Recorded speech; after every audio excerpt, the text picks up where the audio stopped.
আমি আমার আব্বা জানদের পায়ে হাত রেখে বলবো, আব্বা জান, শীতকালে যুবকের শীত দূর হবে কম্বল দিয়ে নয়, ল্যাব দিয়ে নয়, একমাত্র যুবকদের শীত দূর হবে চরিত্রবান বউ দিয়ে। আব্বা বোঝে না রে, আব্বা বোঝে না। বাবারও মাঝে মাঝে বিয়ে দিতে রাজি হয়ে যায়, তবে কষ্টের কথা বলতে লজ্জায় মাথা নিচু হচ্ছে আমার। আজকালকার মেয়েরা এইটা ছাড়া আর কিছুই বোঝে না। এই মেয়েগুলো আমার দুই চোখের বিষ, যারা টাকার জন্য টাকার সঙ্গে বিয়ের পিড়িতে বসে। বউ আছে, বউ আছে, বউ আছে, আচ্ছা আচ্ছা, হাত নামান, হাত নামান। শীতকালে খুব মজায় আছেন আপনারা। আপনাদের এবার যাদের বউ নাই, খুব কষ্টে সিঙ্গেল ভাড়া, তোমরা হাত তোলো। ইন্না লিল্লাহি ওয়া ইন্না ইলাইহি রাজিউন। আপনাদের কারো বউ নাই? আমি বিশ্বাস করি না। আহারে, যুবকদের কষ্ট কেউ না বুঝলেও আসিফ হুজুর বোঝে। প্রত্যেকটা বাবার পায়ে হাত। আরে বাবা হাত নামা, বাবা হাত নামা। বুঝি বুঝি। আমি আমার আব্বা জানদের পায়ে হাত রেখে বলবো, আব্বা জান, শীতকালে যুবকের শীত দূর হবে কম্বল দিয়ে নয়, ল্যাব দিয়ে নয়, একমাত্র যুবকদের শীত দূর হবে চরিত্রবান বউ দিয়ে। আব্বা বোঝে না রে, আব্বা বোঝে না। আল্লাহ আব্বা জানদেরকে সঠিক বুঝ দান করুক, পড়েন সবাই আমিন। আর সত্য কথা বলতে, যুবকরাও বিয়ে করতে চায়, বাবারও মাঝে মাঝে বিয়ে দিতে রাজি হয়ে যায়, তবে কষ্টের কথা বলতে লজ্জায় মাথা নিচু হচ্ছে আমার। আজকালকার মেয়েরা এইটা ছাড়া আর কিছুই বোঝে না। কেন যে টাকার পাগল আমার বুঝে আসে। ইভেন সব মেয়েকে আমি এক পাল্লায় মাপি না, তোমরা আমাকে মাফ করবা, আমাদেরও তো মা বোন আছে। We respect everyone from our heart, কলিজার থেকে সম্মান করি, তবে সেই মেয়েগুলো আমার দুই চোখের বিষ, যারা টাকার জন্য টাকার সঙ্গে বিয়ের পিড়িতে বসে। এরকম মেয়ে তো জিনায়েত হয়ে অন্তত পক্ষে নাই। আর নাই রে বাবা। আল্লাহ হেদায়েত দান করুক, পড়েন সবাই আমিন। তবে যেই মেয়েরা টাকার জন্য টাকলাকে বিয়ে করেন, আমি আপনাদেরকে শ্রদ্ধার সাথে বলতে চাই, হাজার যুবক আমার চোখে চোখ রেখে কথা শুনছে। আপনি টাকার জন্য বিয়ে করবেন, টাকা পাবেন, বাড়ি পাবেন, গাড়ি পাবেন, বাট বোন, আপনার বয়স তো মাত্র 19। 70 বছরের বুইরা টাকলার সাথে আপনি 19 বছরের যুবতী হয়ে মনের শান্তি কখনো খুঁজে পাবেন না। আল্লাহ মেয়েদেরকে সঠিক বুঝ দান করুক, পড়েন সবাই আমিন।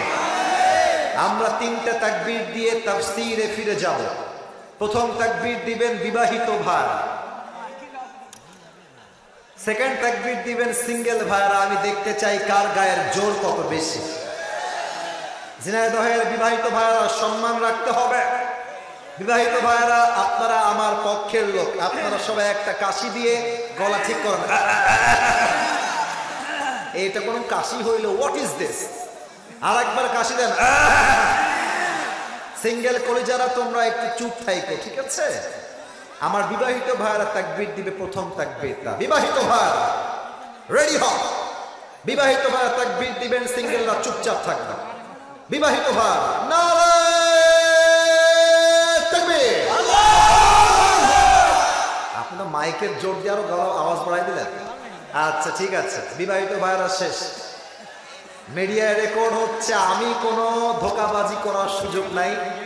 সিঙ্গেল ভাইদের পালায়, এবার দেখবো কার গায়ের জোর কত বেশি। সিঙ্গেলরা কাশি দাও একটা। ওরে বাবা রে বাবা। এই যে স্যার আছেন, হুজুররা আছেন, খতিব সাহেবরা আছেন, আমি ভাই এই দল থেকে বের হয়ে গেলাম। আপনারা নাম্বার দিবেন কে পাস করছে, দেখা যাক কে পাস করে। সিঙ্গেল ভাড়া দিবা, বিবাহিত ভাড়া চুপ থাকবেন। সিঙ্গেল ভাড়া লিল্লাহি তাকবীর। বিবাহিত ভাইরা আমাকে মাফ করে দিয়েন। হলো না, সিঙ্গেল ভাইরাই আজকে পাস করেছে, আমার আব্বা জানরাও সাক্ষী দিয়ে ফেলেছে। ওমর ফারুক বুদ্ধি করে বাসার দেওয়ালে একটা দাগ টেনে দিয়েছে। আগামীকাল সকালবেলা সন্তান আব্দুল্লাহ ইবনে ওমরকে ডাক দিয়ে বলছে, এদিকে আসো। ও আব্বা জান, তুমি কি বিয়ে করতে চাও কিনা আমাকে বলো। তো ছেলে বলছে, আব্বা আমি বিয়ে করতে চাই, তবে পাত্রীকে। ওখানে একজন উঠে যাচ্ছে, এই যে এই যে এই যে এই যে এই যে একজন, এই যে মুরব্বী বসে। একজনও ওঠেন না 1 ঘন্টা। একজন উঠলে আমার চোখ আছে, সবার দিকে আমার চোখ যাচ্ছে। আমি আর কিছুক্ষণ ওয়াচ করব, দোয়া না করে কেউ মাঠ ছাড়তে পারবে না, ঠিক কিনা বলে।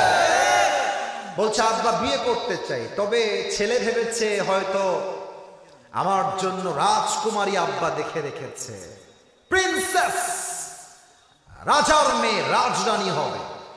তো ওমর ফারুক বলছে, বাবা না, তোমার বউ কোনো রাজরানী নয়, একজন সাধারণ দুধওয়ালি, দুধ বিক্রেতার মেয়ে সে। ছেলে বলছে, আব্বা জান, আমার মতো একজন রাজার ছেলের সঙ্গে এত মিডল ক্লাস ফ্যামিলির মেয়ের বিয়ে হবে কেন? এত মিডল ক্লাস ফ্যামিলির মেয়ে তো আমার বউ হওয়ার যোগ্যতা রাখে না। এবার আব্বা ডাক দিয়ে বলছে, শোনো আব্বা জান আমার কথা, ওই মেয়ের কাছে টাকা নাই, পয়সা নাই, গাড়ি নাই, বাড়ি নাই, তবে সেই মেয়ের হৃদয়ে ভয় আছে। 1 সপ্তাহ আওয়াজ দিয়ে বলেন সবাই, তিনি কে? জাস্ট আল্লাহর ভয় দেখে প্রধানমন্ত্রীর ছেলের বিয়ে হলো সাধারণ একজন ঘরের মেয়ের সাথে। এটাই শিক্ষা। বিয়ের সময় আসলে আটা সুন্দরী নয়, চরিত্রবান মেয়েকে তোমাদের বিয়ে করতে হবে। আচ্ছা একবার ভাবো তো, যেই মেয়েটা সামান্য কয়েকটা ফ্যান ফলোয়ার্স পাওয়ার জন্য টিকটক করে বেড়ায়, যেই মেয়েটা সামান্য কয়েকটা ফলোইং এর জন্য দেহের পোশাক খুলতে দ্বিধাবোধ করে না, লজ্জাবোধ করে না, সেই টিকটকার মেয়ে তোমার বউ হলে তোমার জীবনটাই নষ্ট হয়ে যাবে, ঠিক কিনা বলো। অতএব বিয়ের ক্ষেত্রে চরিত্রহীন নয়, আটা সুন্দরী নয়, একমাত্র চরিত্রবান মেয়ে আমার বউ হওয়ার যোগ্যতা রাখবে, ঠিক কিনা বলে।